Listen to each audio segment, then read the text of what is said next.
And a good Friday evening, everybody. Chris McDonald with you. Special Mac Files weather update Friday night. End of the week wrap up. We've got Magdalene Rose coming here in just a second. In fact, we're probably going to get her on in just a minute here with you tonight. It is a Friday night, the 23rd day of January 2026. We have got a lot of breaking news tonight that we're going to share with you. We're going to be on here a while. It's late night Friday. I mean, it's either me or Kimmel. or what's the other doofus name? I can't even think of any of them. Anyway, it's either me or the losers that are on Late Night Friday. So that's why we come on Late Night Friday, to keep you up. We won't keep you too terribly long. We'll just keep you till we're finished with you. We were hoping to have Leslie Millwee tonight. Leslie is preparing for a foot of snow out in Oklahoma tonight, so she had to get sort of prepared. And she sent her apologies, but she will be with us next week. And we will have her on. But we do have Magdalene with us tonight. She's a little north of this. And she's going to be with me. In fact, I'm going to go ahead and bring her on here in a minute. But we got a lot to talk about tonight. And we're going to do some news footage. We're going to give you an update on the weather. Show you what's going on with these warnings, alerts, where it's headed. And give you the latest update. We're weather folks here. We do weather shows, and when there's bad weather in the country, we usually have a special broadcast, and this is what we're doing tonight, sort of mixing it in with our other show tonight. But anyway, we're grateful that you're with us and so forth. I'm going to go ahead and call Magdalene and get her on, if you don't mind. And there we go right there, and we're going to talk to her about some things tonight. We've got a lot of breaking news. Hello. Hey, girl, how are you doing? I've got you on the line. How are you doing tonight? Good. This is my, we call her affectionately my goddaughter. She is my replacement. When I was joking with her back in the summer when we saw you. You know, I said that you're going to, one day I'll be in a nursing home and you're going to come to me and put a computer in front of me when, you know, I'm sitting in a wheelchair eating spaghetti out of a straw. And you're going to say, this was you at one time. And you're going to remind me that I'm the host of the Mac Files, correct? Is that our plan? Is that what we're going to do there? Hold on. What's that? I can't hear you. Oh, you can't? I can't hear you. You can't hear me. You're breaking up. Am I breaking up? Okay, well, I'll tell you what. Let me do this. Yes. I tell you what. I'm going to FaceTime you and just answer the FaceTime. Yeah. And then we'll do it that way. And that way you can just do the audio. And we won't show you face. Can you hear me now? Yes. There we go. It's better. What I was telling him is that I had told you that there will come a day when you are visiting me in my nursing home. You'll be sitting in this chair because you're my replacement when all this goes, you know, south. And I just want you to have a computer in front of me and remind me of what I used to do. Okay. So yes. that's in your responsibility. It's good to see you, kid. I hope you had a good holiday. We hadn't seen you. We've been in Israel and got back, but I could not wait to get you back on, talk about a lot of things. How are you tonight? It's good to see you, kid. Good to see you too. I'm good. Good. What's the weather like up there? Nothing yet, but we think we're going to see some nasty snow soon. Yeah, I know most of New England's going to expect about a foot. Is that sort of what y'all are expecting there in where you're at? Yes, we are, and also possibly some hail. Oh, my goodness, that's not good. You mean the ice and the sleet and all that? Yes. That's the stuff that's nasty. That's what we're getting here starting around 1 o'clock tomorrow. We're not even expecting much snow here in Tennessee, but the ice storm is the thing that everybody's worried about, and a lot of concern about the trees. All I can say, kids, be safe, whatever you get up there, and you and your family are precious to me. Y'all are my family.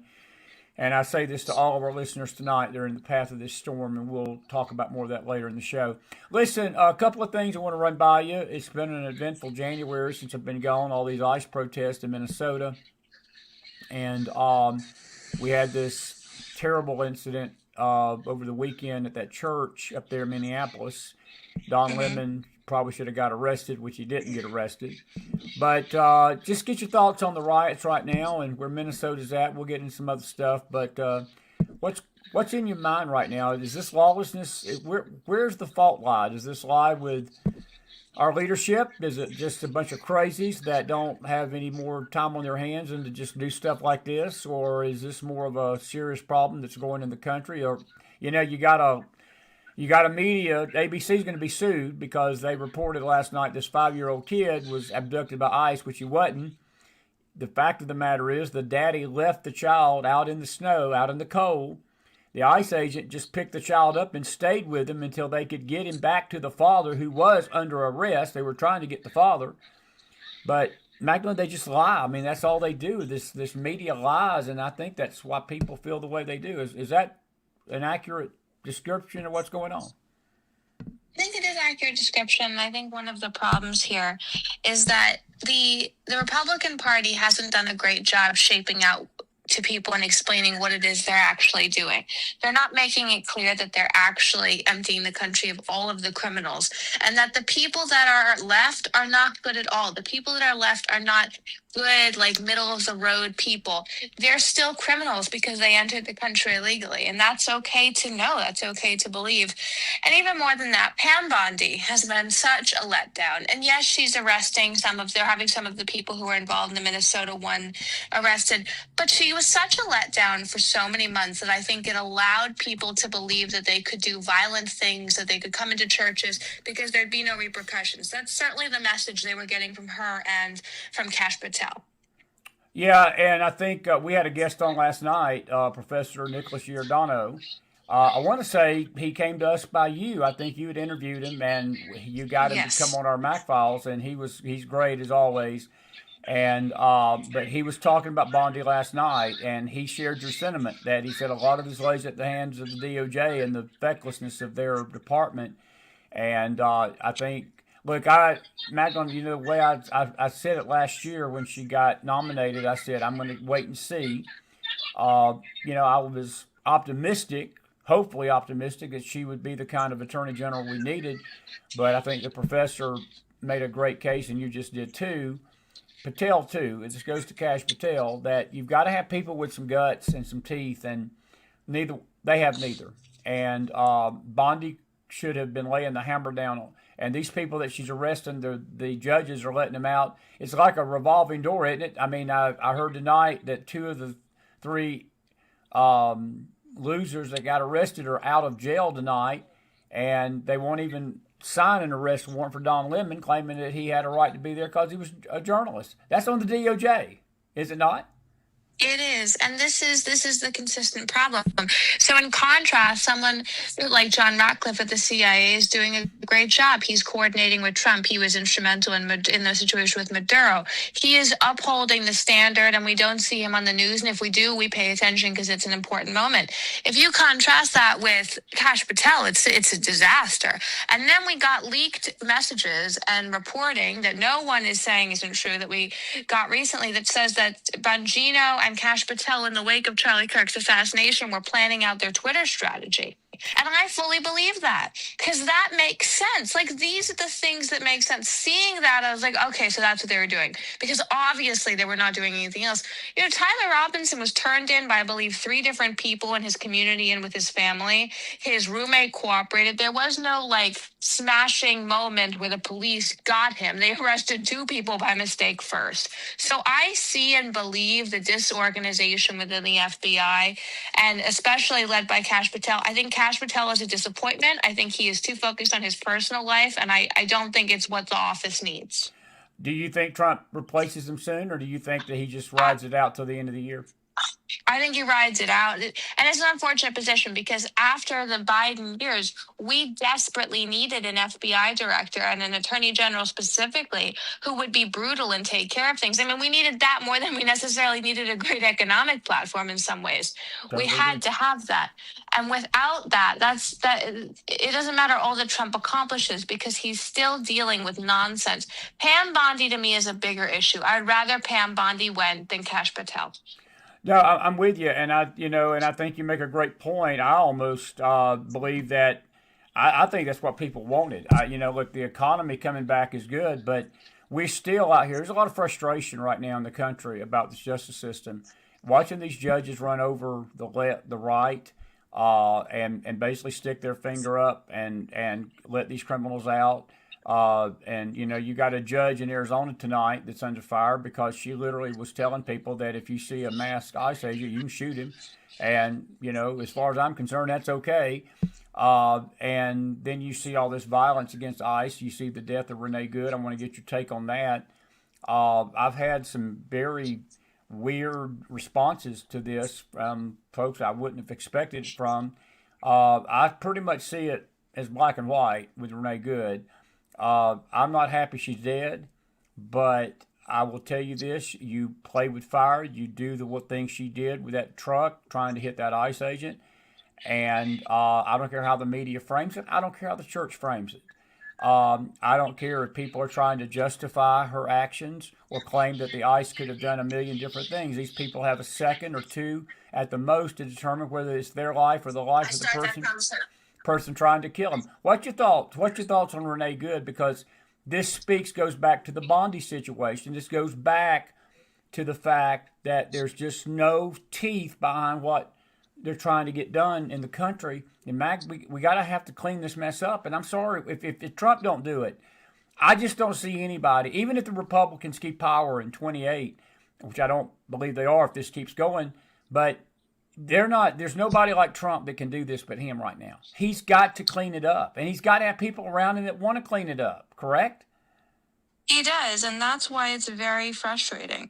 It's a very frustrating situation. I think people are upset. And the thing is that Washington has not exactly been stopping Trump from doing what he wants to. Like, there is not this Washington revolt against him like there was in the first administration.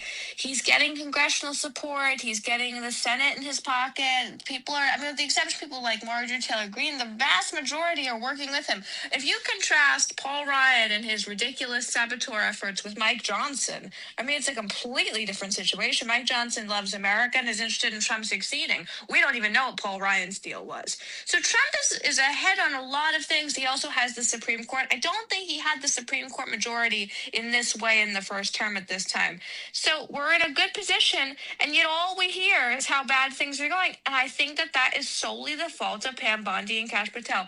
Kash Patel's girlfriend, I'm sure, is a lovely woman. She is much younger than him. She seems to use or government resources to get places and to do things, and it's a mess. If at this level of service, we don't need wild cards, and I find Kash Patel's whole situation very much a wild card. What is your thoughts on the Renee Good situation? Do you think that it was handled properly by ICE? I do. Yeah. I'm just curious how the younger generation looks at that, because there's a lot of anger about it, but I think that everything that the ICE agent did was justified. And again, we don't rejoice in the fact that this lady died, but again, you play by the sword, you're going to die by the sword. You don't do stuff that she did and expect there to be any other outcome than what happened. Well, I'm not surprised this happened. And this is also the fault of Jacob Frey, the mayor of Minneapolis, because he whipped people into such a frenzy. And he made it seem like it was like the Nazis coming to get people who hadn't done anything. So I'm not surprised by this. If you get involved with an ICE operation and you try to ram people down with your car, or you are involved in any way, shape, or form, you're taking your life into your hands.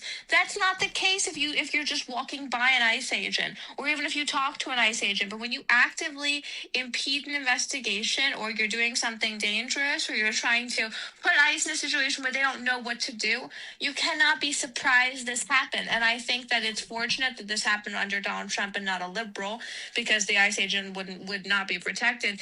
I don't have a huge amount of patience for the liberal outrage over her after the assassination of Charlie Kirk. Well, I think Professor made a point last night. She's a victim too, but she's not the victim of ICE. She's a victim of Jacob Frey.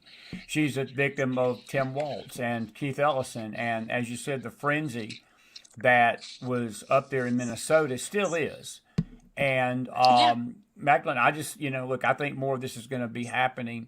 Do you believe that ABC stuck their foot in this with this story about this 5-year-old? Because people is circulating, and I think that Trump's going to have another lawsuit. He's going to be another millionaire. If Trump, I tell you, whatever money Trump lost in taking the, you hear all these stories about it, all the income that he lost when he took the presidency over. I think Trump's going to get it all back by suing these news agencies, because they keep defaming him, and they keep doing this stuff. Correct? Yeah. They do, and it's odd because Donald Trump has always been very media savvy, but his hatred for the media really mounted during the Biden years when they tried to like kill him and raid his stuff and take apart his family and his business. And I think Trump is actually less vengeful than he has a right to be. See, if I was Donald Trump, I would not even talk to the media. There'd be like 6 journalists I spoke to, the majority of them from conservative areas, and like 1 maybe from C-SPAN, and I would not talk to anybody else. I mean, it would be a media blackout. I would take no nonsense. The media is fortunate Donald Trump is by nature a forgiving, warm human being. Because if this was a Bush or like someone from a political dynasty, there would be no goodness given.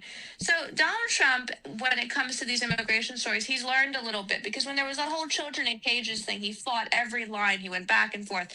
And it made it a bigger story. Now he lets his comms people sort of spin things or deal with them. And that's why, even though this story is big, if you think about how big it would have been in 2019 versus now, it's like nothing. It's like a blip on the radar. I know this sounds bad. I don't think the American people care. I don't think they care about sob stories with immigrants. I think that we're so burnt out by being abused by the immigration system, it just doesn't matter to us anymore. No, I'm with you totally. Is your younger generation feeling that? How's this playing with the young folks that you're here? Yeah, this is the most right-wing generation in a very long time. Really? Like when liberals are like, we own the youth, we're gonna take over. I always think to myself, just wait till my generation is like 35 and has real wealth and has assets and things and is not just getting off its feet after college, because you all are in trouble. My generation's young right-wing men, they are so right-wing, people have no idea. And they think that like the right-wing push that happens on X is the big deal. That's not it. It's in real communities. So people have to realize that when you set up a situation where you take away basic liberties from people and you create this strange, quiet trans terrorism and like gender they-them terrorism that went on for 4 years, it makes people never want to live like that again. We're never going back to the they-them world of catering, and if you don't, your livelihood is destroyed and you're destitute, your family throws you out.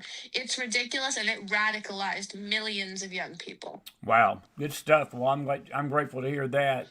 And from a personal standpoint, do you believe that Don Lemon should be able to be hiding behind his journalistic credentials? I believe he led that group into that church. I do not believe he was there to cover it Sunday. And I do believe it was a violation of the civil rights. Professor Giordano mentioned that last night.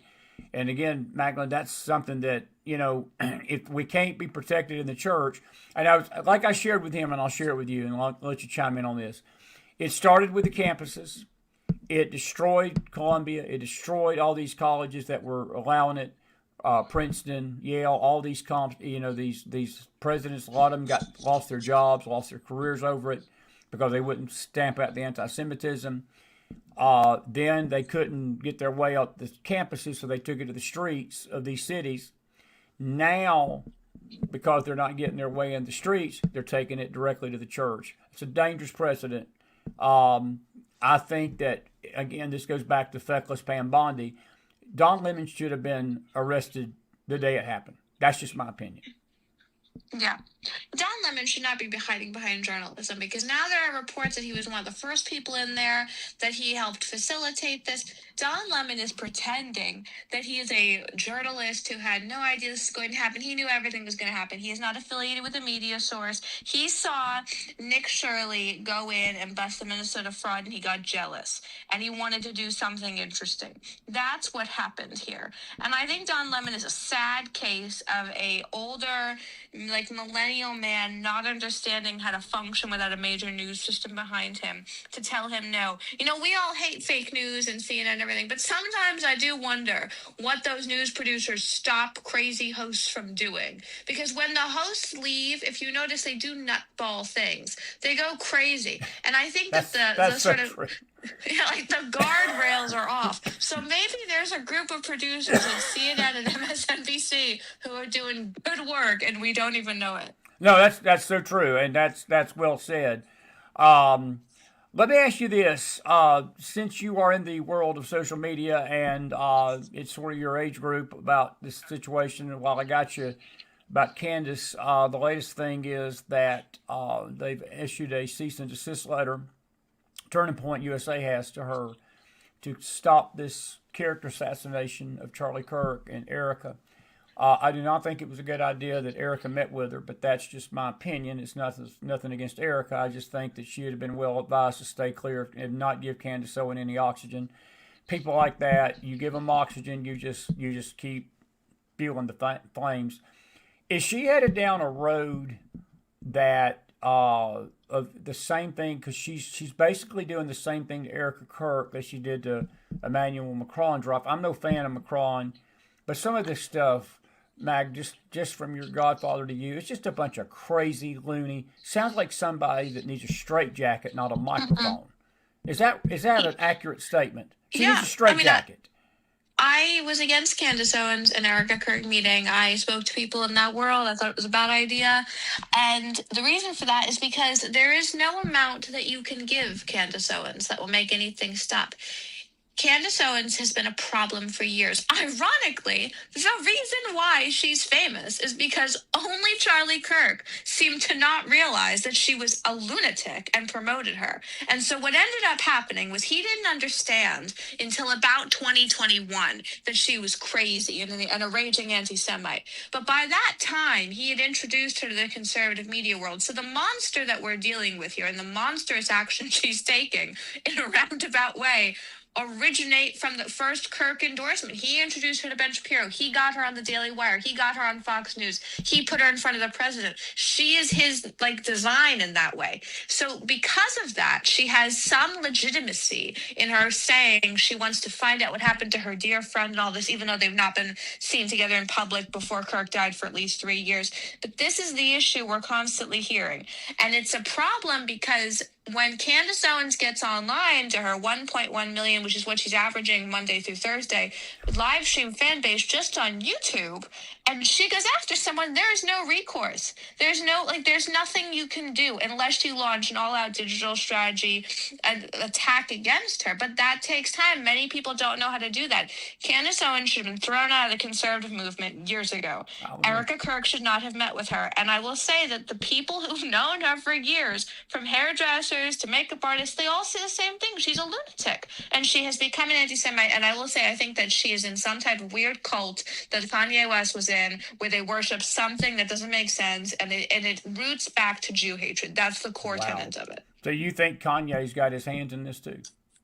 Yeah, I don't know if he still does because he seems to have moved away. But I think the problem that I have is that in 2019, when he started talking to Candace Owens and Charlie Kirk and everything, a few young conservatives, myself included, were like, "This is ridiculous. This man's crazy. Do you all realize he's crazy and running some type of cult here?"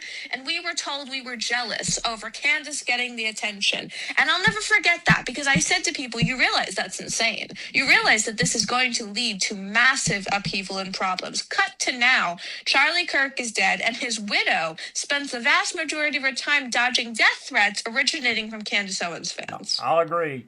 And, I hate to give it oxygen here on the show tonight, but it's reached this point of so much insanity. And, there's just, again, it's another thing going on in the country that just ain't good. I don't know if you follow her, but this lady, Miss Rachel, I think she does a children's YouTube thing. She's gotten herself in a mess. She liked an Instagram post that said "Free America from the Jews," and now all of a sudden, because there was some backlash, she is acting like that people don't have a right to be unhappy about that, and then she's swearing it down. It was just an accident. But it's amazing that when another rabid anti-Semite posted something to her, said, "Well, it's the Jews that set you up." In other words, that post was a bait by them to get to you. She liked that, said, "Oh, that's the reason." So the joke is tonight that we're going to play it's Friday night, so we're going to do a little comical video of her. But she's basically trying to convince the world she's not an anti-Semite, Mag, by doing everything anti-Semites do. Yeah, Miss Rachel's a communist, and she has been the whole time. She's a weirdo. She's a communist. She's a failed actress. She started posting creepy children's videos, and she can say she's not an anti-Semite. When you stand next to Zoran Mamdani and you talk about the need for only protecting Gaza, and you talk about the Palestinians, and you don't mention anything about October 7th, then you sweep under the rug every atrocity committed on October 7th and the origin of the war in Gaza, then you are perpetrating anti-Semitism.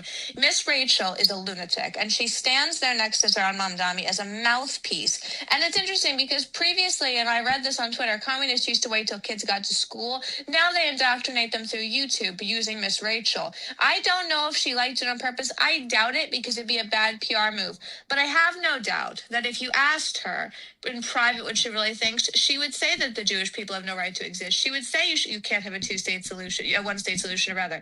She would say all of these things.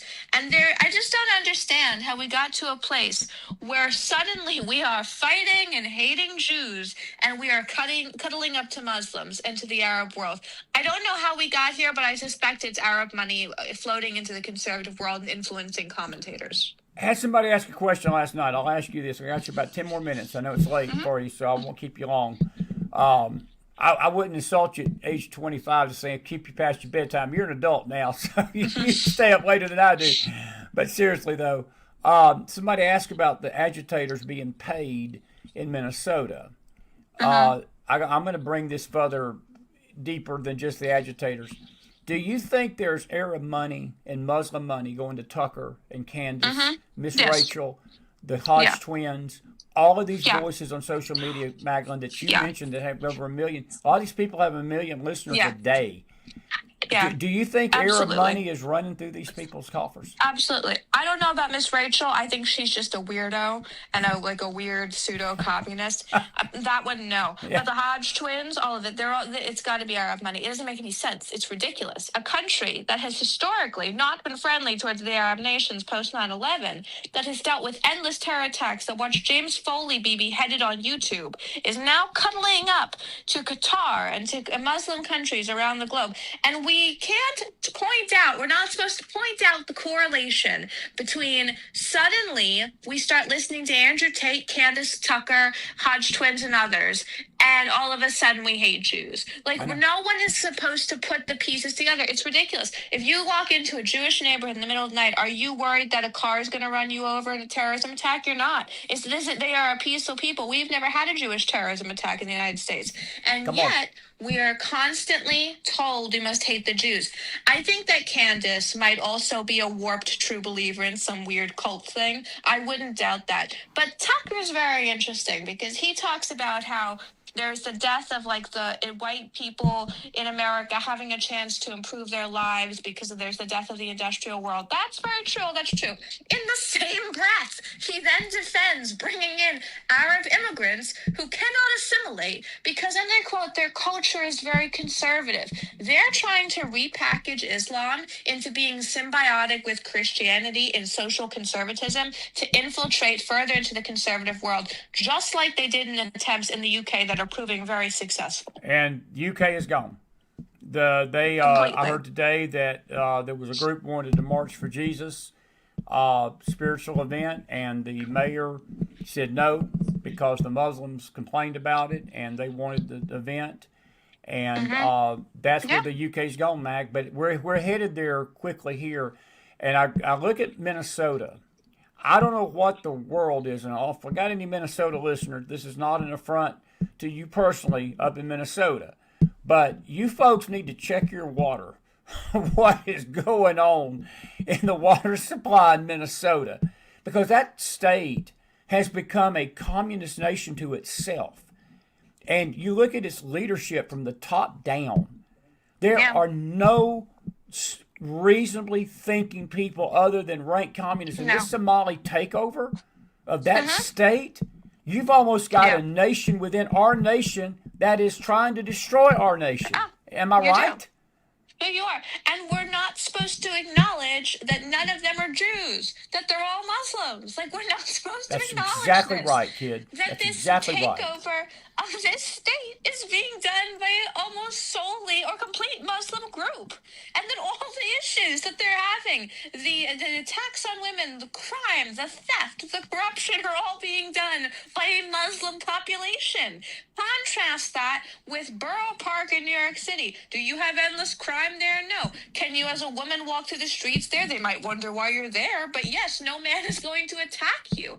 If there is a child lost in the streets, someone will help that child. This is the difference here. And I will tell you, it is very lonely in the young conservative world if you're not a Jew hater now. And I don't understand why, except that there is a mentality of following along to famous conservatives and the money. I think that Arab money is so huge in the conservative world, probably billions of dollars at this point, that it is running the vast majority of commentating media systems. You know who's an outlier to this is Glenn Beck, who does The Blaze, who is a Mormon. And what I find interesting is the Mormon young conservatives are not Jew haters. So that subset of Americans is growing, and young Mormons, they seem to have a grasp on reality when it comes to this. So don't be surprised if they take over more power because their minds aren't being rotted by craziness. That's interesting. I hadn't thought about that, but that's an interesting. That's why I pay you the big bucks to come on here on Late Night Friday and enlighten your godfather and your audience that loves you out here, and they're waiting for the day that you take over the show from McDonald here. No, seriously, kid, this is good stuff tonight. I do want to ask you a couple of quick fire questions. Does Bill Clinton wound up in jail for not showing up at the congressional hearing? No, because Trump doesn't hate him, and Trump has some odd, soft spot for him. I think Trump pities him because he's married to Hillary. Really? Yeah. So you don't think Trump's going to push him to lower the hammer on him, huh? Wow. I don't think America cares about Bill Clinton's I don't corruption. either. I really don't. I really don't. I don't think America cares, and I think that Bill Clinton is so irrelevant because of Hillary Clinton that if he's just quiet for until he passes away, if he just lives a quiet, subdued life, nobody's gonna care. Scale of 1 to 10. 10 being most likely, 1 being less likely. What prayer does the Republicans have for the midterms? If they were held tonight, and then I know we can't see what's going to go on 11 months from now, but I want you to say if they were held tonight, would they win? But if the economy, and I know that this is what the professor sort of leaned toward last night, he believes that if the economy is percolating by the summer, which a lot of experts, predictors are saying it will, that all this anger and all this stuff that the media tries to stir up is going to fall on deaf ears. They're going to keep the Republicans in power. What's your take on these midterms coming up this year? It's a difficult situation because voters historically don't vote out of gratitude. They vote out of outrage. And we won't have enough outrage necessarily on our side. If you think back to the 2018 midterms, that was sort of I don't know if it was right before or right after the Kavanaugh situation. And a lot of Americans are really mad about how Brett Kavanaugh was treated because they saw it as the shameful, disgusting thing it was to try to hold that seat led by the senator from California. So I think that we had a lot of outrage there. And those are the midterms that this reminds me of the most. I don't know if our voters will vote enough out of gratitude. We would have to paint Democrats as the lunatics they are, but we can't just say they're lunatics. We have to make it so that they're unsafe to run the economy. That's the core tenet. If we can convey to the American people that no Democrat is safe to handle their money or your money, then we have a chance at winning. Okay, fair enough. I think that's an excellent way to look at it, and I tend to agree with that.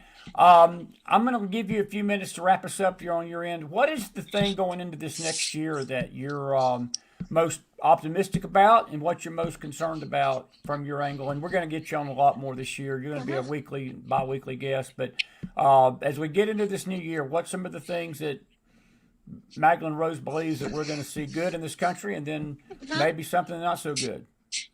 I think the Trump's going to secure America like it's never been secured before. He does not care what Europe thinks of him. Like previously, they could bring out the royal family in England, and he might like bend a little bit. He doesn't care. He doesn't care if he's never invited back, and he knows he still will be. This is the difference. He's a king now, and he's a king through having earned it, through being shot at, through being raided. He was a president the first time. He's a king now, and he knows that he is going to go down as the most influential, consequential president in American history in the modern era.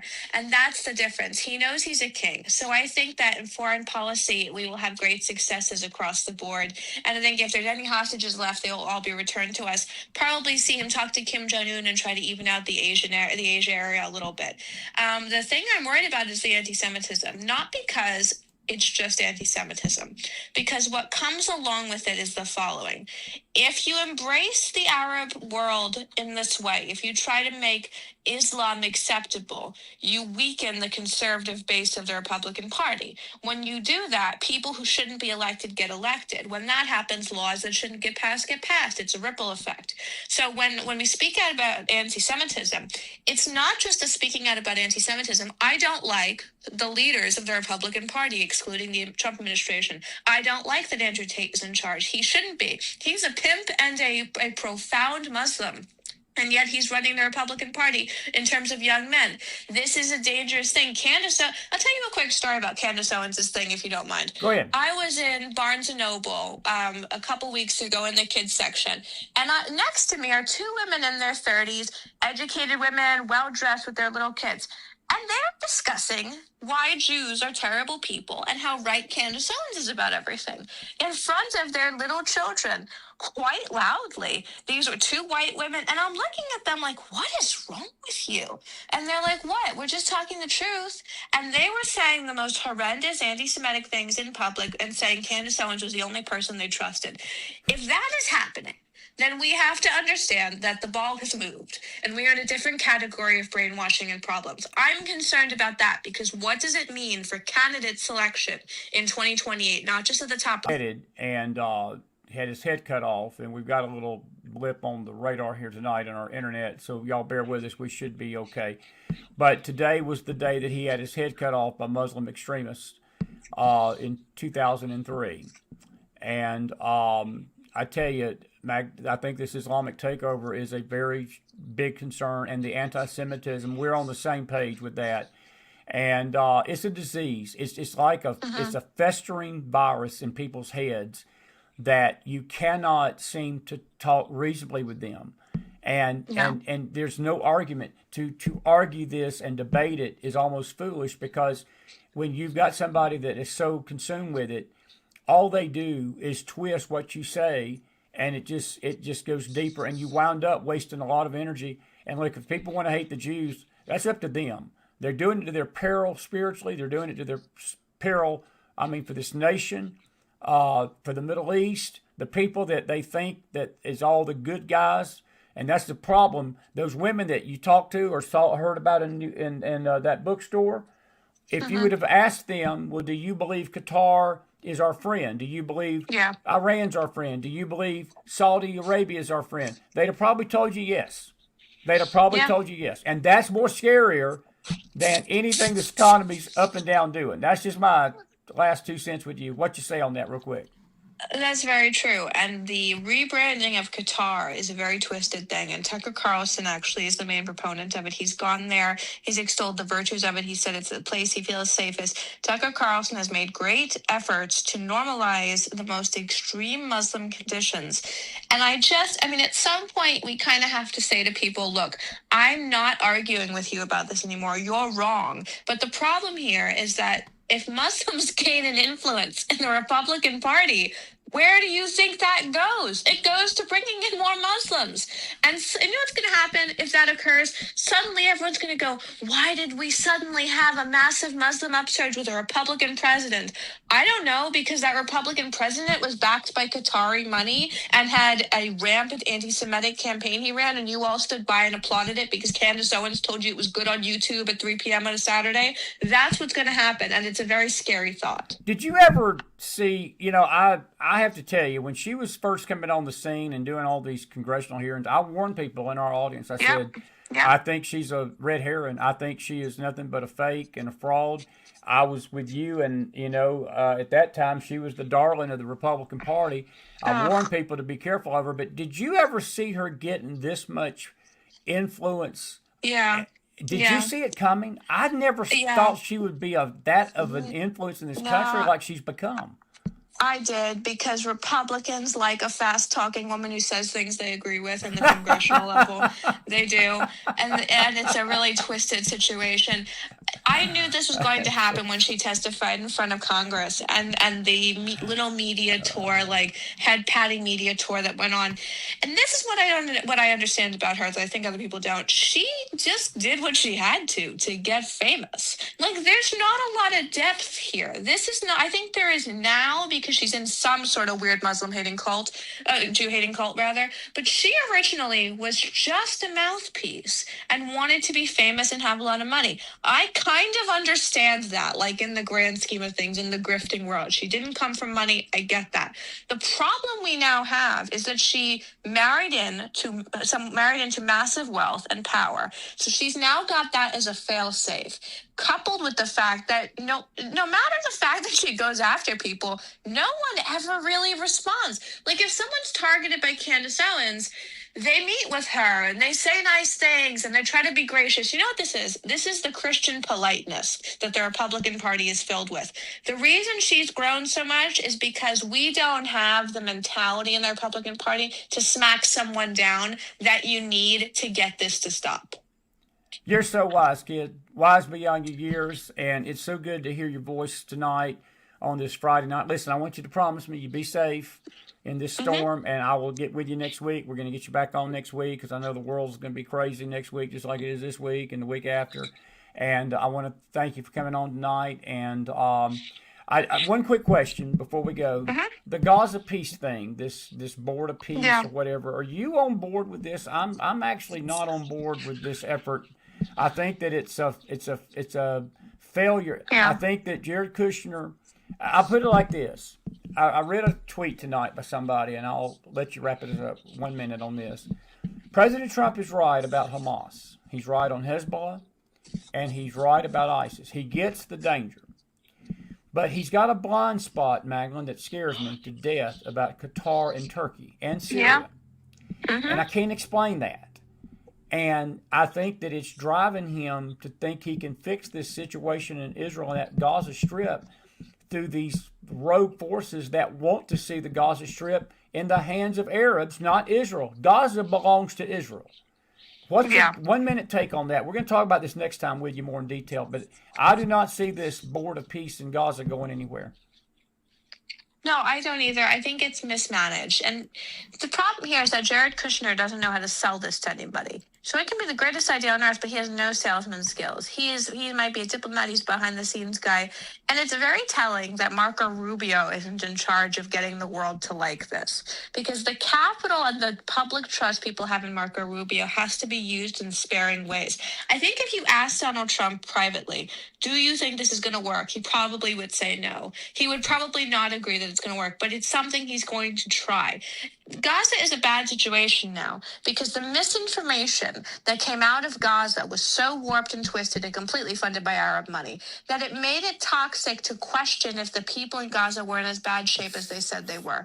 And that's a very hard line to get past. So now it seems like if you question whether or not Gaza was in a bad situation or not, you just don't care about Arab children. It's a ridiculous situation, but that's where we are. And I don't think this is going to be solved, because at the end of the day, are there enough promises and safeguards that Israel will not be attacked again? Because if Israel's attacked again, Israel's going to attack back. You can't stop that. Until that is solved, nothing else is going to happen. Couldn't said it better, kid. We'll talk about this more next time. Listen, get some rest. Be safe up there. I love you. Have a good night. Have a good weekend. Happy New Year to you. And this is actually, we've just been back a few days. This is really these last shows this week have been the first shows of the year for the network. And so it was good to have you on this first week. And may the Lord bless you up there. Be safe, okay? And I'll talk to you soon. Thank you. Talk to you. Have a good night, Mac. Magdalene Rose, everybody. Put some fire in that house for That is one smart cookie. That is one smart cookie. And she is we call her our goddaughter, and I mean that. I'd adopt that kid in 30 seconds if I could. She's so smart, and I have seriously talked to her. I said, if the day comes that the Lord has me do something else or takes me out, I said, would you be interested in taking over the show? And she's expressed interest that she will do that. And I think I've made a good decision for this young generation to be a voice to the country. I'm not going anywhere just yet, so all you Mac haters, don't be dancing too quickly. McDonald's going anywhere. That's in the Lord's hands.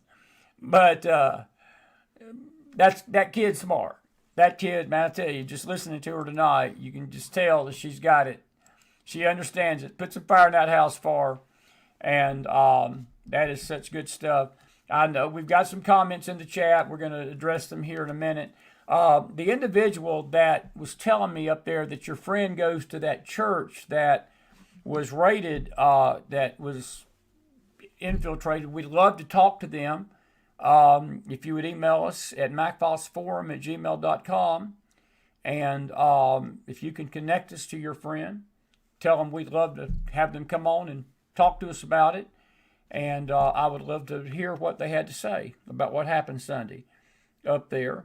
And but we're grateful that things didn't get worse, that things could have been a lot worse than they were. Now, we're about 45 minutes into the show tonight, and we had a little blip with the internet, so we didn't lose you. Some of the, probably about a 30-second blip, but we're still here. But I do want to talk about this winter storm tonight and give you an update of what's going on. Nearly 40 states, a 2,300-mile stretch of the country tonight is under winter advisories. And this is a very, very dangerous storm. I am a weather person. I've always been a weather person. It was probably something I wanted to do until the Lord directed me in other directions. I would have been a weatherman. And I study the weather and chase storms in the spring and catalog history. I'm a big history buff about weather history. And I've seen a lot of winter storms, and we've had big storms before, but I will tell you this. This storm is prophetic in many ways because the stretch of this storm, the width of it, 2,300 miles that affects is, and they are naming the storms now. This is Winter Storm Fern, and fern, of course, is a plant, but this ain't going to be a good plant. Fern ain't a nice lady. Everything you see in color is some type of watch or warning starting tomorrow. Now, you folks in Oklahoma City tonight and Tulsa, you are already beginning to experience, because the western end of this storm over here, and I'm going to get my whiteboard out and look at some of these models. But this storm, this area right in the country right here, and I probably need to change my color so you can see that a little bit better. But this area of the country right here, they're already beginning to experience freezing rain, sleet, and snow. It's not quite reached the Dallas Metroplex. It's sort of north of there. This line, anything north of here, you're going to be in for a nasty, nasty weekend starting tomorrow, but it's already starting tonight, and this storm is going to move east. And there's two things to it, two components, three really, that's going to make it very dangerous. 40 states, 2,300 miles, 40 states. I got a dear friend, Jason Miller, and he just sent me a text. He's been working this week, but he noticed something, and I picked up on it. And I felt something in my spirit that said, he's right. 40, and we've been talking about the number 40. If you're with us in our morning Bible studies on the Faith side, MacFoss Faith Network, please subscribe to that network.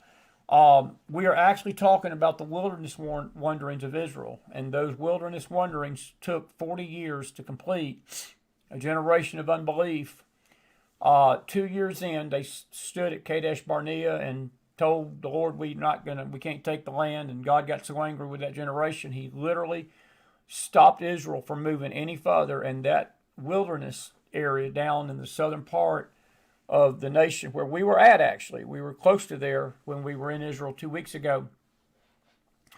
But that whole generation was killed off. They perished because of their unbelief. 40 has always been a number of probation and testing. It was the number of days and nights the waters came on the earth with Noah. It was 40 years in the wilderness. Christ was tempted 40 days and 40 nights in the wilderness by the devil. The time of the destruction of when Christ was crucified, and you look at the clock that basically goes from the time he was crucified to the time the second temple was destroyed by the Romans. It was AD 70. It was roughly a 40-year period. It was almost like God gave Israel another 40 years to decide what it wanted to do, whether it wanted to repent of what it did, and she didn't. And their nation was scattered. That nation was scattered to the four corners of the earth, and it was remained that way for nearly 1,900 years until 1948, when the political state was reformed. That sets the stage, and it has set the stage for the spiritual salvation and the spiritual restoration that is to come in the future when Christ comes back to this earth. We don't have time to get into all of that. But when you see 40, that is a number of probation. But the 2,300, it's interesting, and we posted that on our Facebook page tonight. But this storm from, if you look at the miles from here all the way over here to the East Coast, it's about 2,300. And the interesting thing about that is that in military time, that is the 11th hour. 2,300 is 11 o'clock at night, 1 hour before midnight. So you do the math, 40 states and 2,300 miles. Now, what is exactly God saying to us? That I can only give you my opinion about that. I believe that God is trying to get our attention. This is one of the largest winter storms that has affected this. We've never had a storm in the history of weather forecasting that I can remember that affected such a large area. We've had big winter storms, but they've been sort of relegated to 5 or 6 states, and they move on out and, over a period of time. The other thing about this storm that is so incredible, the South got spared. My dear wife lives in Alabama, down here in this area of the country, right through here. And about a week ago, when this thing started, they started beginning to see it, there was concern that even the Gulf Coast was going to get hit with this ice. And what happened, the storm shifted north. So everything in that dark teal area here, you're looking at 12 to 18 inches of snow. That's a foot and a half. Some places may get up to 2.5 feet. And that goes from all the way from Oklahoma all the way into New England. Leslie Milwee, God bless her heart, I talked to her this afternoon and she just couldn't come with me. She said, Chris, we're getting a foot. You're getting a foot of snow in this area right here already tonight. That's going to start tonight. That snow line is going to go take a beeline this way. My dear buddy Chris Aquila up here in southern Ohio. James Akers in southern Ohio. Michelle Bedar in Ohio. The Amoses in Ohio. Patty Isaacs in Kentucky. Others of you that are part of the show. And we love you guys to death. And I know there's others of you up here. Get ready, because Ohio and Natalie Corvin and her family in Indiana and all these folks in Kentucky that we know, this is a snow event right through here. But the dangerous part of this is where I'm at. And the purples and this area south of here, we are going to be in for one of the worst ice storms that this region of the country has seen in probably about 20 years. They're very concerned that while we're not going to get as much snow, all of the precipitation that falls right here is going to be ice. That starts tomorrow at 1 o'clock. It lasts until probably 7 a.m. Monday morning. So you've got almost a 24 to 48 hour window that the precipitation is going to be frozen, and all that's going to do is accumulate on power lines, accumulate on trees. The roads are going to be nothing but a sheet of ice. You've heard the term, some of you, black ice. That's going to be a danger. And the reason it's going to be so dangerous are the temperatures. I understand we had Carol Smith in the house this morning in the Bible study. She lives up here. Let me get me out of the way and get more of this map. But she's up in this northern part of the country up here, and they had wind chills already today in the negative 30s up here in the northern Midwest. And this area of the country is already experiencing that. We down here in the south, as far south as the Panhandle, are going to be in the teens. We're going to be at near zero here Sunday morning or Sunday night into Monday morning. There's bitter cold air about to infiltrate the country, and it's going to be extended all week. So this is a powerful, prophetic, unprecedented storm. This is going to set a lot of records. This is going to go down. I mean, it's just getting started. Nobody really knows how all this is going to play out until Monday morning. But I will predict, because that's what weather forecasters do, you're going to see record snowfall through this area of the country right here. You're going to have record lows. You're going to have record ice in the south. It's going to create a lot of power outages. I hope you got your bread and your milk. North Carolina, Tennessee, northern Mississippi. I would say this goes up into the Atlanta area, Charlotte, North Carolina. I got a nephew. I talked to him tonight. They are really bracing for the worst. He's right in the heart of this over here in eastern North Carolina. And Tucker and Cassidy, and God bless their hearts, I told him, I said, come on over and stay with you, Uncle Chris. Stay with me here, and we'll ride it out together. You got some time. It ain't going to hit till tomorrow afternoon, so they might do that and might not. But you folks down south, you need to be careful of this ice. This is very dangerous. And the snow, even though a lot of it, a foot of snow is a lot. The professor last night before the show, I was talking to him. He lives up in this area of the country up in here.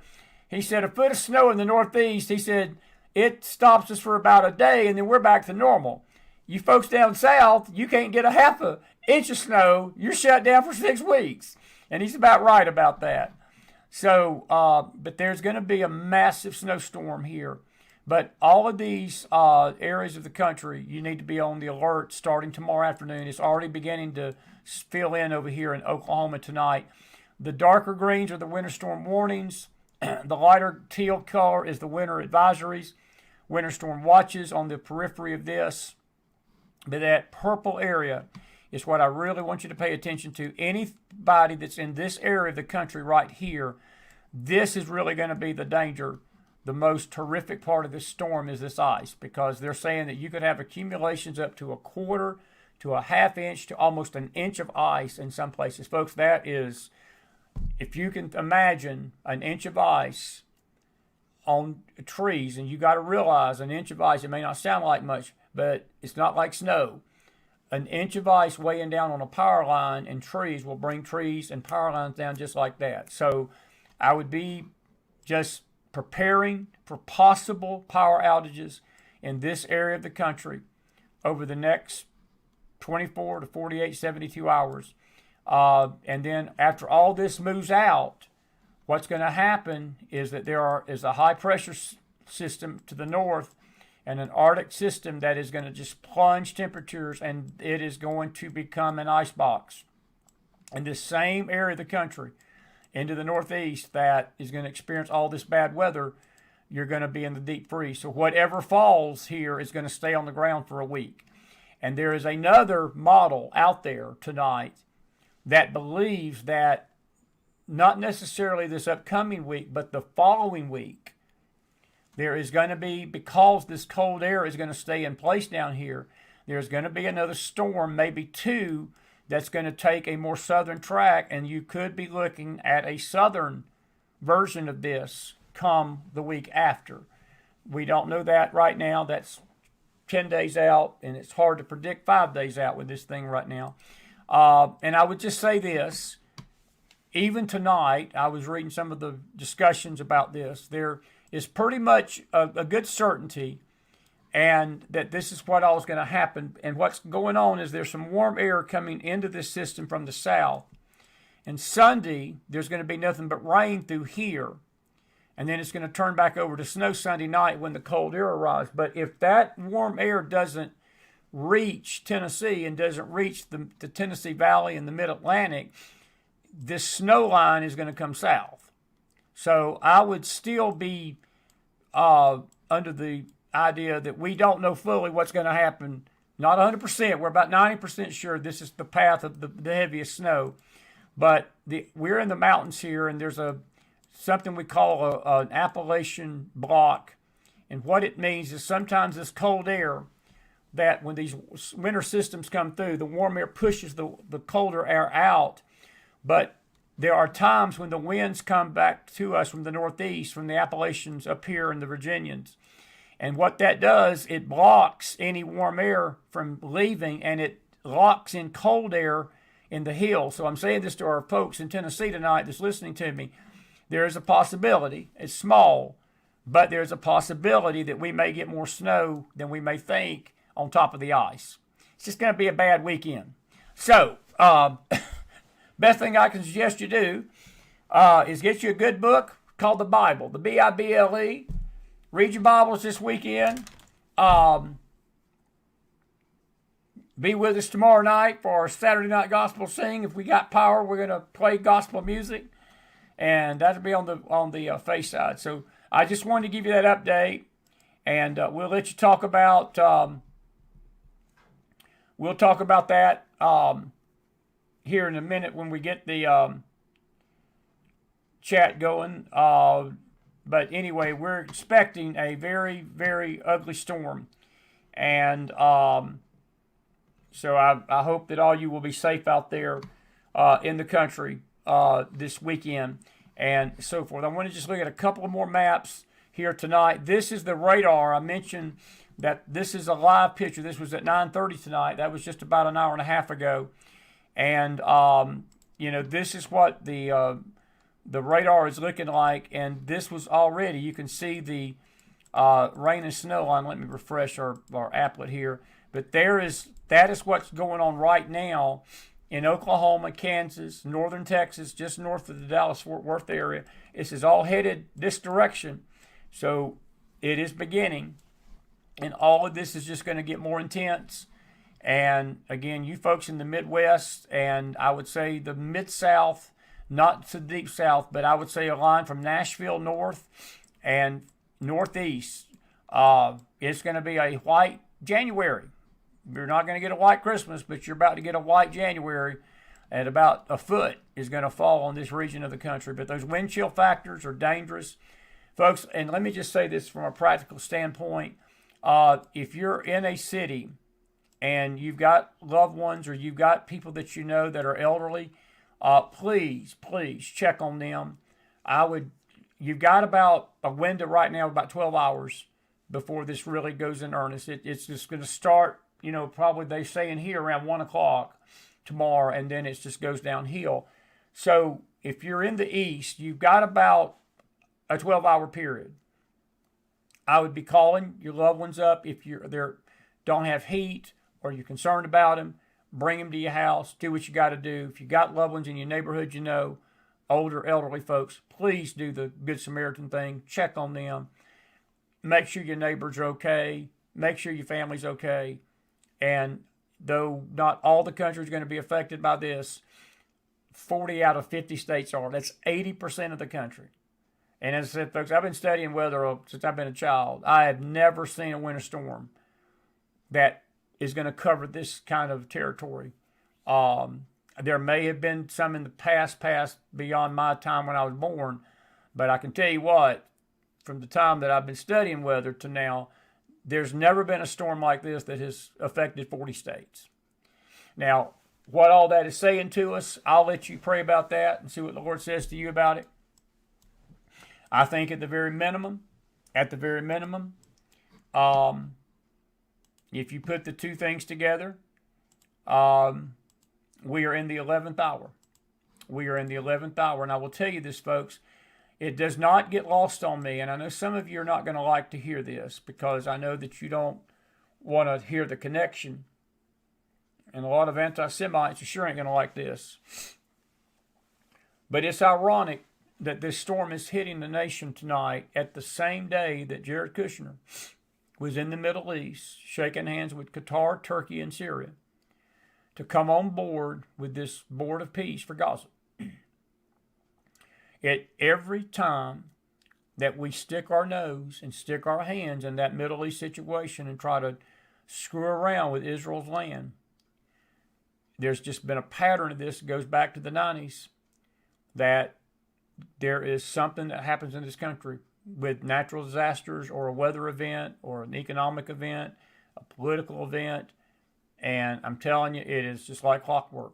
Now, that may not be what's going on here, but I will tell you what, I wouldn't just reject that outright. I thought about this hard today, and I've got a video we're going to play, and but we'll just pray about all this and see what happens. But I do encourage you to please be alert tonight. And this is those areas in the blue there. 6 to 12 inches is likely in the next 72 hours, and possibly events up to more than 1 foot. You could have anywhere from 2 feet of snow, especially in this Midwest region of the country tonight. And this is a live interaction map. I'm going to just do this.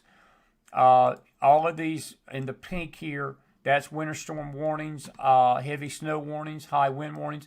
We've got actually high wind warnings here in the mountains. We're expecting anywhere from 35 to 40 mile an hour winds on top of this. That's just going to drive the temperature down. So it's a nasty weekend ahead. So please be praying for those in its path, and take care of your loved ones. And one other thing, and this is the crazy thing about this storm, I just want to give a heads up to you folks down here in southeast Alabama, southwest Georgia, and the Panhandle Sunday. Because this storm has so much energy and it's pulling this moisture out of the Gulf into it, there's a possibility you're going to have a tornado outbreak Sunday down here along the Gulf Coast. It's sort of early to tell, but I was listening to a young man. His name is Max, and he's got a great weather channel, Max Velocity. I love him to death. He reminds me a little bit of my KK. He's just a nerd. He's just a weather nerd. But I like him. That's why I like him, because I'm a nerd too. But he was talking about this, that this region of the country, the warm sector as we call it, they're not going to get the ice, but there's going to be a possibility that you're going to have some bad weather down here Sunday. So just be heads up. This is a weather update tonight, and I'm trying to cover all the bases, so please be careful. And that's how multifaceted this storm is. And these watches and warnings are likely to change. Check with your local weather people. Make sure you've got batteries. Make sure you've got your phones charged this weekend. Be careful with your space heaters. Make sure your water's dripping. I know that if the power goes out, power's going to go out. But make sure you got enough food, water, sustenance for a few days at the very minimum. But the most dangerous part of this storm to me is right down here. I think you folks in Tennessee, my neck of the woods, North Carolina, Mississippi, Louisiana, East Texas, that southern sort of tail of it, very bad stuff. That ice you can keep, because I don't like the ice. I love the snow, but I do not like this ice, and so forth. All righty. Now, we told you we'd be with you a while, and it's just 11 o'clock. We started right at 10, so we've been going an hour, so we're going to go a little bit longer, but I wanted to give you that weather update. Woo! There's two of us. Freaked me out. I was like, whoa. Oh, we can only take one. Can only take one McDonald at a time.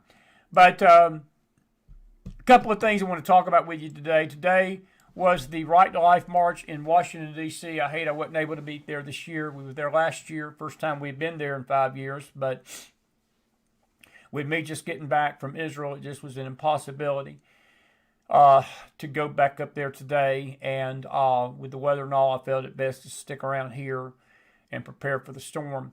But I do salute the Right to Life people and the ones that did go to D.C. this weekend to march. And I pray for Lila Rose and all of the Right to Life groups that are trying their best to bring awareness to the abortion issue of this nation. in the world. J.D. Vance spoke today, and I'm proud of J.D. And in that regard, I'm not happy with some of the things that he's doing, but anyway, I'll leave it at that. Anyway, let's see here. But whatever the case is, again, you can just know that we're grateful that he was there. Now, this judge situation in Minnesota, Trump, we'll talk about this more in a minute, but J.D. Vance spoke to the pro-lifers today, and there he is right there. And he had a few comments. I'm going to play those for you right now. This is J.D. Vance today. Must address an elephant in the room, and I've heard the guy over here talking about it.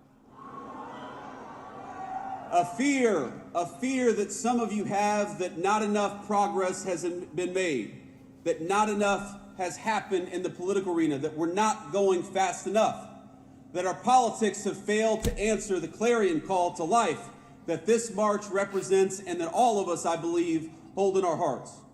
And I want you to know that I hear you and that I understand. There will inevitably be debates within this movement. We love each other, but we're going to have open conversations about how best to use our political system to advance life, how prudential we must be in the cause of advancing human life. I think these are good, honest, and natural debates. And frankly, they're not just good for all of you, they help keep people like me honest, and that's an important thing.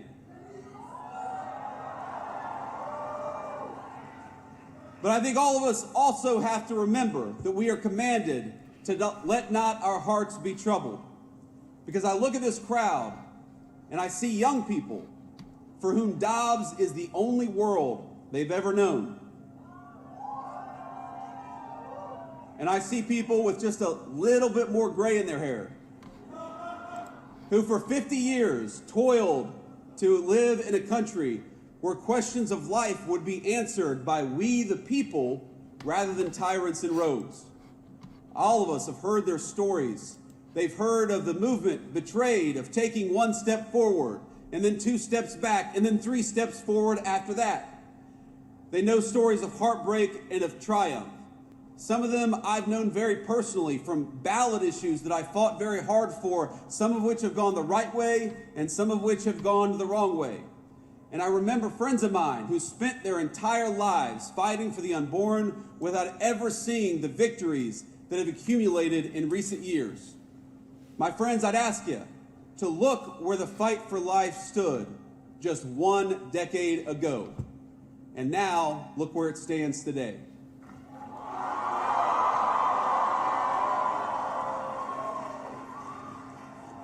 We have made tremendous strides over the last year, and we're going to continue to make strides over the next 3 years to come. But I'm a realist. I know that there is still much road ahead to travel together. Take heart in how far we've come, but don't lose sight of why we march. And so long as you are out there marching for life, I hope you know that the Vice President of the United States will march with you. God bless you all. And that is a reason why I do like J.D. Vance and President Trump. They both are very pro-life, and we appreciate him going there today. I will tell you that during the time of Kamala Harris and Joe Biden, neither Joe Biden nor Kamala Harris ever attended a Right to Life march. In fact, for a while there, a couple of years, they took the Right to Life march out of D.C., because the White House was so hostile toward the pro-life movement. And I'm with JD. Look, folks, there's not anything that we've got that can be perfected. It's not going to be perfect. It's just not, President Trump is just one man. J.D. Vance is just one man. There's some things J.D. Vance is doing I'm not happy with, but when it comes to this, I salute him, and congratulations to him and his beautiful wife. They're having a new baby, and I'm proud of that for them. But we have got to keep this fight going. This fight has not ended. It's just begun. It needs to be eradicated. This scourge of baby murder needs to be stopped across this country. period. It shouldn't even be a state issue. I know people claim, well, the states need to decide it. No, they don't. No, they don't. No, there needs to be a federal mandate that if you kill a baby on American soil, you go to prison. I know that sounds harsh. I know that sounds narrow-minded to the baby killers. I know that that just sends the left into epileptic fits. But let me tell you this. There's a divine court in heaven that when you stand before God, and I stand before God, I can guarantee you this, that God's not arguing in the courts of heaven whether it should be legal in Illinois or California or Tennessee. No, he's looking at that baby as a life in a mother's womb. He could care less what state it exists in, neighbor, in the sense of the terra firma. It's all life. And whether it's done in Illinois or California or legal in whatever other state it is, it's still murder. It's still murder. And if I could have been able to be with these folks today, I'd have been with them. And I was so proud to be with them last year. And our salute to that great Right to Life march there in D.C. today. And we hope that they had a good turnout. I'm going to get your questions in just a second. I want to come over here and do a couple of news headlines. We don't have time to get to all of them. We'll pick this up Monday night. We're going to have a double feature Monday night. Ricky Wilson to be with me early. And then we're going to have a news show and pick up what we didn't have tonight there. But a couple of things I want to share with you. Another story that is not getting a lot of press right now, but the Democrats tonight, there were 100% Democrats that did not voted against voter ID. And if you look at this map, the only states in our country that do not require voter ID are the only states that Kamala Harris won in 2024. That's Washington, Oregon, California, Colorado, New Mexico, Illinois, Virginia, the whole Northeast, and Minnesota. There's no ID required. In fact, Virginia tonight is trying to make it illegal that if an ICE agent picks up an illegal within 40 minutes or 40 miles or 40 some distance of the voting place, the ICE agent can go to jail. My question is, what are illegals doing voting in the first place?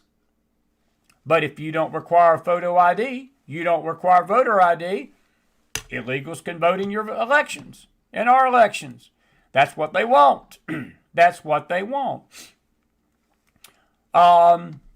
Interesting stuff. By the way, this is, let's see here. This is something me and Magdalene talked about I want to share with you tonight. Today, this is from the Kosher X account. Daniel Pearl, I remember this very well. There was a movie made of it. Angelina Jolie starred in it. Not a big fan of hers, but that movie she starred in about this was pretty riveting stuff. 23 years ago today, which would have been 2003, Daniel Pearl was an American journalist. There he is right there. He was decapitated by Al-Qaeda in Pakistan. His final words before they did this was, "My father is Jewish, my mother is Jewish, I am Jewish, my family follows Judaism." And that is what they did to him before they cut his head, severed his head, and slit his throat. And the video went viral. And today is that anniversary of that. And it's very sad that took place, but we need to remember that day as well. This is the judge that I mentioned tonight in Virginia, or Arizona, I should say. Arizona AG is not a judge, it was an attorney general. Suggests that residents can shoot masked ICE agents, and she claims that you can call it self-defense. So I'm sure that's going to promote goodwill between the citizens and ICE. And it's not going to promote goodwill. It's going to just ramp up the violence, sadly. It's going to ramp up the violence, sadly. This is Miss Rachel, we talked about that tonight. Here's a funny video. Roll the tape. Well, that's not a video. This is funny, though. I got to read this to you. As I said, this lady is some kind of a children's influencer. And Rabbi Pupko says, in Miss Rachel's defense, with the exception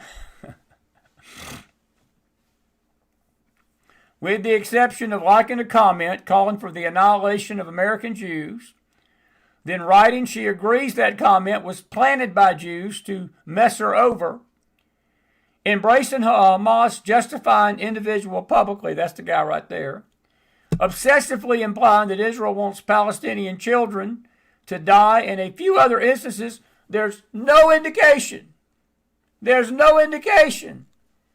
that she's an anti-Semite. And these guys right here are so funny. I don't think there's any profanity in this. I didn't hear it. I don't think, but they did a little parody. She met with Mandami. Some of this video is actual video. I'll let you listen to the tape. It's Friday night. I'm going to take your questions after this. We need a little light moment. This is our light moment for tonight. Roll the tape. It's pretty good stuff. If you're happy and you know it, clap your hands. If you're happy and you know it, clap your hands. If you're happy and you know it, and you really want to show it. If you're happy and you know it, clap your hands. If you're a socialist and you know it, say everything's free. Everything's free. If you're socialist and you know it, say everything's free. If you're a socialist and you know it, and the left is on control. If you're a socialist and you know it, give your money to Mom Donnie. That's for you. If you're a jihadi on the bus, say kaboom. Kaboom. If you're a jihadi on the bus, say kaboom. Kaboom. If you're a jihadi and you know it, don't be afraid to blow up. If you're a jihadi and you know it, say kaboom. If you accidentally like the post on social media last night saying free America from the Jews, say oh no. If you accidentally liked the post on social media last night saying free America from the Jews, say oh no. Maybe, we're not sure. If you accidentally like the post on social media last night saying free America for the Jews, it's probably kind of irresponsible because you have a really large platform and you should be more careful about what you say on social media because there's like a lot of people listening, and I get that you probably don't actually hate Jews, but like not a very good look. Just because you're a pretty influential figure in your party, that's some things that people are scrutinizing you for. So, send the regards to my friend Motaz, the Hamas we love journalist. him. If you accidentally liked a post on social media last night saying free America from the Jews, say oh no. Good job, boys and girls. Well said. Death to America. Let me tell you what's bad about this, folks. Now, I thought that was pretty funny. Some of you didn't. Some of you did. That's all right. Let me tell you what's bad about this. This chick, and I don't know much about her. I just heard about her today, honestly, when I saw this pop up. She's talking to kids. She's putting this crap in kids' heads. And you heard Magdalene tonight about the situation in New Hampshire. They had their children with them. Their children were listening to all this Jew hatred, to all this anti-Semitism, to all these slurs. Well, these kids are listening to her too. And that's what makes this so repulsive and repugnant. And it's sad. It's indoctrination. And it is tremendously ugly to know that that's going on in our country, but it is. But it is. And it is sad. This is a thing I wanted to talk about more of this tonight. I'm going to deal with this with James Wednesday night. But President Trump's not going to get a lot of credit for this, but he should get a lot of credit for this. Do you realize that we just had the least violent year in our nation in 2025 than we've had in nearly 5 decades? You realize that? Maybe since they've been keeping criminal records. They're beginning to believe that what we've had in the country over the last year as far as crime goes has been the lowest amount of homicides that we've ever had. And that's not verifiable just yet, but they're working on trying to figure out what year that we've had similar to this. 21% decrease in homicides from 24. A 43% decrease in carjackings from 24. Who was in power for most of 24? And a 20% plus drop in deadly overdoses from 2024. Think about that, folks. Think about that. President Trump, love him, hate him, slur him, cuss him, put your middle finger up to him, spit on him, think he's the Antichrist, put 666, right? Your little pictures and your little images with 666 on his forehead. See, the Antichrist is a lawless figure.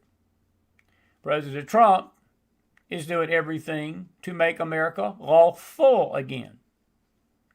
And the results are in those figures right there. That is working. That is working. We should be proud of that. America should be proud of that, but we're not. We are not. And it's sad. Got a lot to talk about Iran tonight, and don't have the time to do it. We'll talk about it Monday night more with James Akers, but I do want to just share this with you about Muslims and the way they take over nations when they are in a minority. They pretend to be secular. That's what they're doing. They play the victim card. That's what they're doing. They build mosques. That's what they're doing. And they want more rights. That's what they're screaming for. That's what Ilhan Omar is out there screaming. That she believes the Somalis, that all these immigrants should be being given. That's why they want all this money. They think they're deserving of this welfare that we're paying for. But when they are in the majority, and they're shooting for that in this country, neighbor, they turn that country into an Islamic caliphate. They will impose Sharia. They will ban any places of worship, not just temples, not just synagogues. They will ban the Sunday people just like they banned the Saturday people. Nobody will have any rights in this nation. And it will be too late. As Magdalene said, I think she said it beautifully. She said, you know, we're not saying the thing out loud now, but we better start saying it or we're not going to have a chance to say it. And I totally agree with that. I got to play you one clip from the Ayatollah. This is interesting, real quick. This is how the Iranians are treating their protesters. That death toll has gone up to 46,000. I was way off Tuesday night. I said 5,000 people. There's been nearly 46,000 people slaughtered in the streets of Tehran and the countryside of Iran about these protesters. Roll tape. با اغتشاشگر حرف زدن فایده ای نداره. اغتشاشگر رو باید به جای خودش نشاند. اینی که یه عده‌ای بیان به قصد تخریب، به قصد ناامن کردن کشور اغتشاش کنن اصلا قابل قبول نیست مطلقاً. Now that was him talking about the right that they've got to do. Now that picture on your right was a young lady that somebody filmed that they were getting ready to cut her head off. She was dead. She got killed in this. But I was just wondering where all these women lib groups are at that are always decrying women's rights and babies' rights and all this stuff. It's amazing I've not heard anybody on the left, not one voice on the left. And I hadn't heard a lot of Christians' voices that are decrying ISIS stuff and ISIS movements and what ISIS is doing. They're all about bringing out those atrocities they call atrocities. I don't call them atrocities. I call it them trying to uphold the law. If you're a lawbreaker, the only people that probably don't like ICE tonight are probably lawbreakers and illegals. Just a thought. And you say, well, I don't like them either, but I'm not a lawbreaker. Well, I tell you what, I'm going to say to you this Thursday night or Friday night what I said to you last night or maybe Tuesday night. Instead of you being angry at the people trying to keep the law, why don't you get angry at the people that created this lawless mess to begin with? Just a thought. Just a thought. You won't have any anger for that. No more than the right and the West are having a lot of anger to the regime in Iran. Now, there's a growing number of people that are, but I want you to look closely at this video again. Watch this. That is a protester. That's how they treat him. اغتشاشگر رو باید به جای خودش نشاند. They must be put in their place. That's how the Iranian government feels. اینی که یه عده‌ای بیان به قصد تخریب، به قصد ناامن کردن کشور اغتشاش کنن اصلا قابل قبول نیست مطلقاً. Absolutely unacceptable. I'm really surprised that they ain't tried to call Trump the Ayatollah, because that's what they think Trump's doing. They're trying to think Trump's destabilizing the country when Trump is trying to keep the country stabilized and keep it lawful.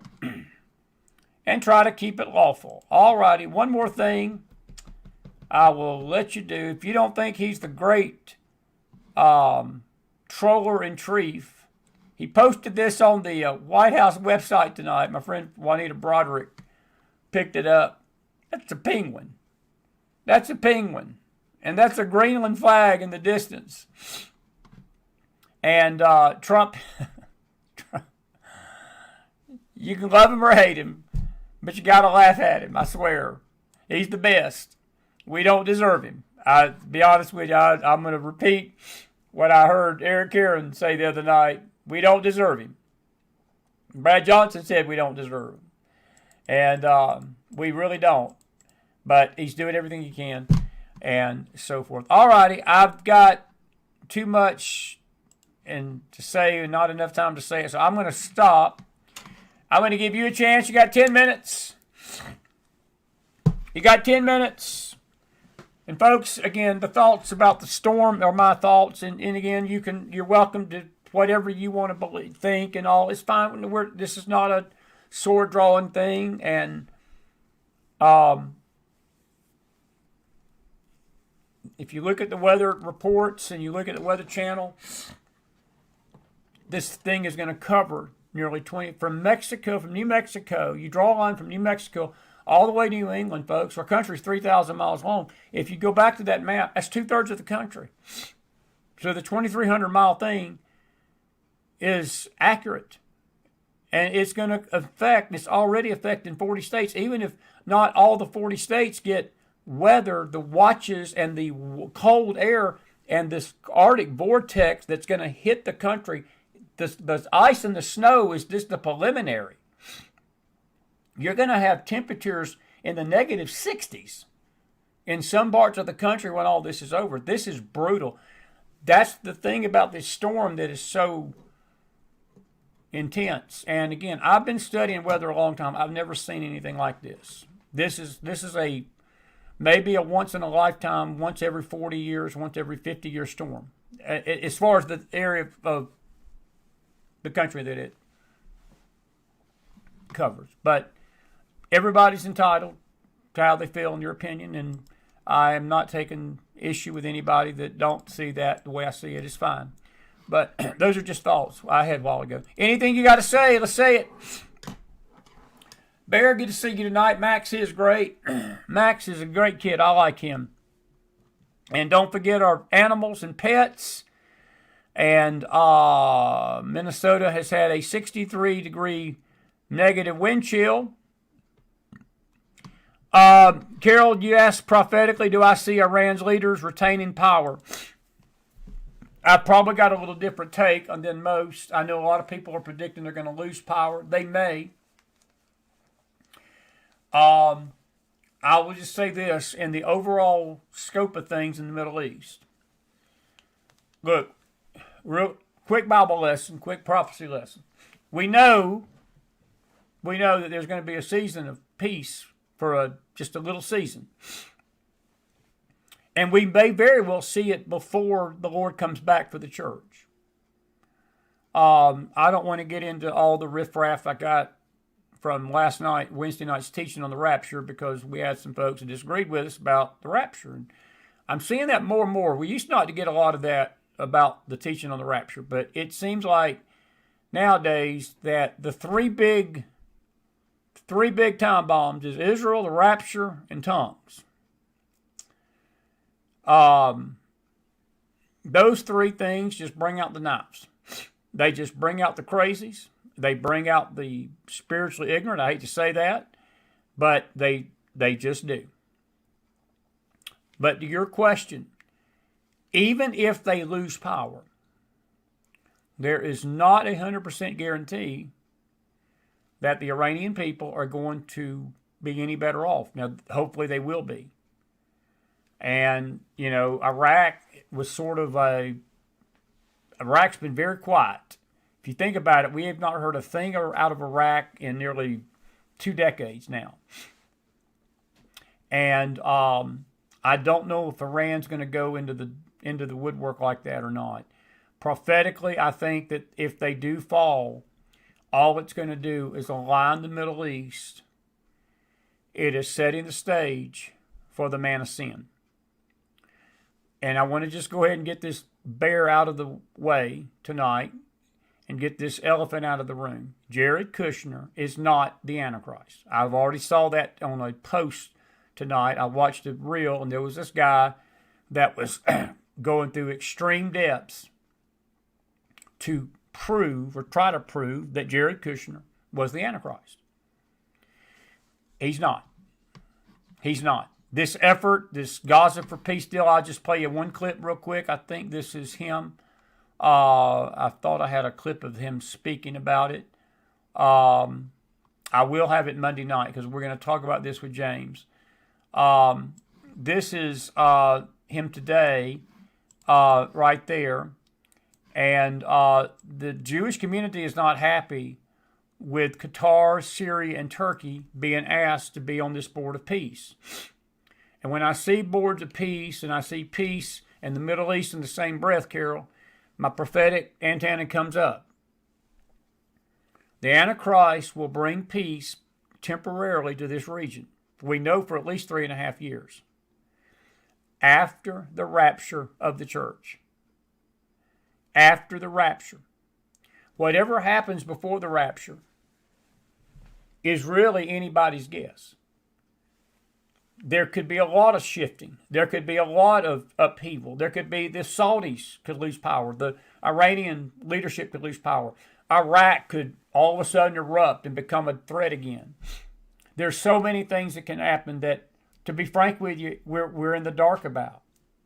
The only thing that we know that's going to happen is what takes place in Scripture, and we know that there is going to be a covenant of peace after the rapture of the church. This has to take place after the rapture. At least I believe it does. I think the Bible's pretty clear about it. We're going to talk about that on Wednesday night here soon, maybe this Wednesday night, next Wednesday night. But whatever happens before the rapture of the church, it still is not the actual covenant. This board of peace, I don't care how many pieces of paper they put on the table to people, it's not going to bring peace to the Middle East. Just ain't. Just ain't.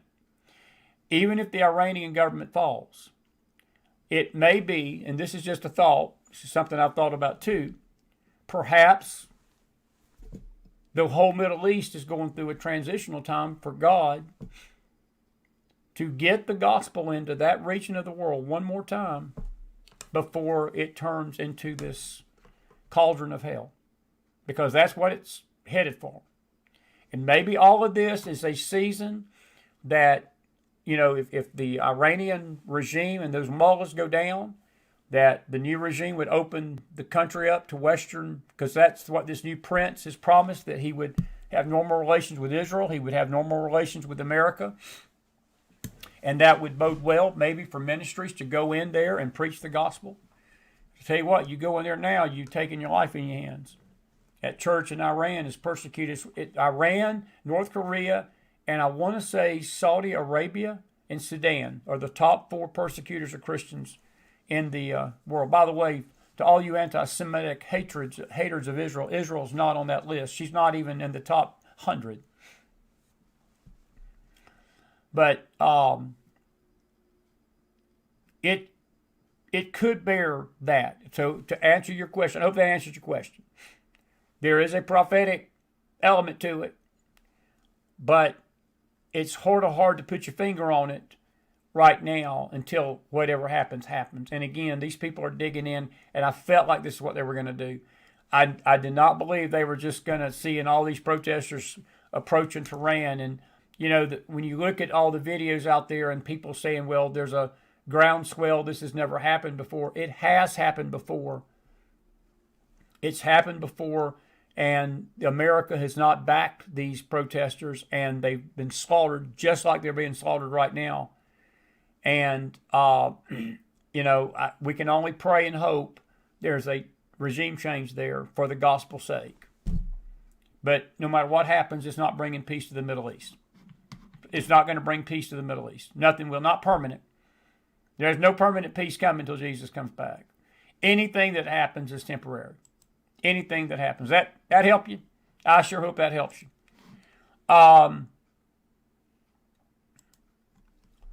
But anyway, and Adam, you say one final worldwide revival before the rapture. That's a possibility. That's a possibility. But even that, Adam, it depends on people. It depends on whether people want that. There's no guarantee, folks, that revival is going to come to this world. To be frank with you, the only thing the Bible speaks about, folks, about the end times is the harvest.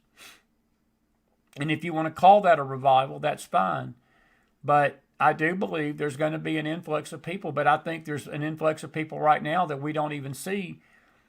We don't have a TikTok video for all of it, and we don't have a YouTube video for it, and we don't have everybody with a cell phone camera filming it, because God don't need a cell phone camera to perform.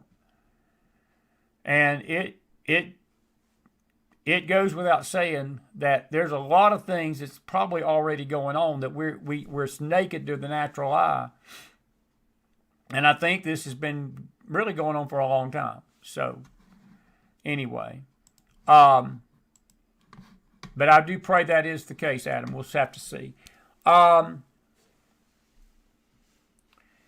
Pat, you said you think Trump wasn't going to let that happen in Iran. I'm not sure what you're saying, let happen. Trump's just one man, Pat and Deb. I mean, I don't know what Trump can do and he can't do. He's already attacked him. I will tell y'all that there is I want to go back to my news wire. One of the stories tonight that I saw that was very interesting, and I want to say it was on this right here. Trump reported this tonight. That is the U.S. Armada, and it is bearing down on Iran tonight. This was as of, what time was this story posted? It was around, it doesn't give a time. But he told reporters on Air Force One on Thursday that an armada of American warships is headed for Iran, and implied that military force could be on the table if the regime in Tehran continues murdering its own people to stay in power. So it's gonna be there's a confrontation coming. We were very weary of that, not weary, but we were very aware that this was sort of in the works while we were there. And so I don't think Trump's not going to do anything. I don't think he's sitting around twiddling his thumbs. I think that he's about to lay the hammer down if this killing keeps going on. And he's warned him. And Trump's a man of his word. Trump's a man of his word. So I wouldn't worry about that. I wouldn't worry about him not doing nothing. He's going to do it. Chris Davis says, Miss Rachel has no business being around children. She's dangerous. They are indoctrinating children. And it is pure evil. It is. Anything in Facebook tonight? Anything in YouTube? If you got a question, did you like the show tonight? Put some fire in that house if you did. We're going to get you out of here. But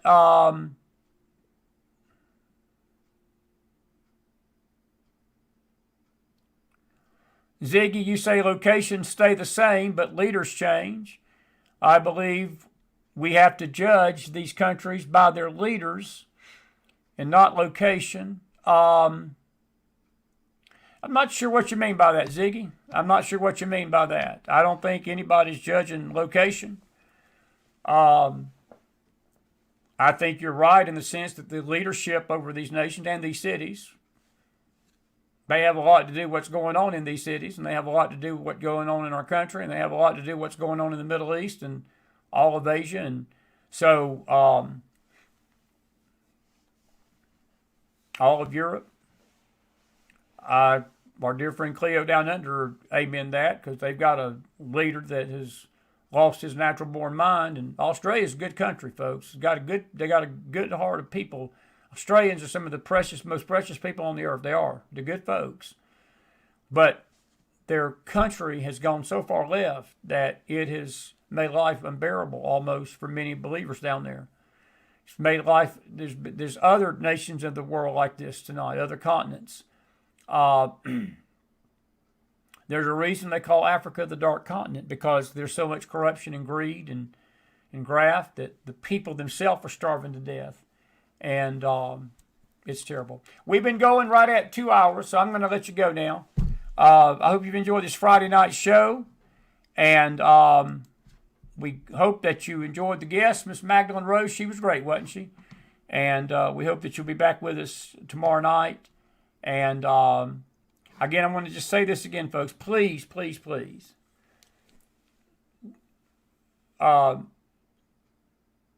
Be safe out there. Wherever you're at in the path of this storm. North, south, east, or west. It's going to be a rough 48 to 72 hours. And please take care of yourselves out there. Be safe. We're praying for all of you. And check on each other. And don't travel tomorrow unless you just have to, and Sunday. Because it is going to be a brutal, brutal time. And get ready for some bitterly, bitterly cold weather that's going to break records that probably are going to go back 50 years on Sunday and Monday. So please be careful out there, and may the Lord bless you tonight. I hope you've enjoyed this. We will be back with you tomorrow night. If we've got power here, we're going to do a Saturday night gospel sing with you, and then Sunday morning, Sunday night meeting time on our Faith Network. I'm out of time. I'm out of energy. I'm out of breath, and it's time for me to say goodnight.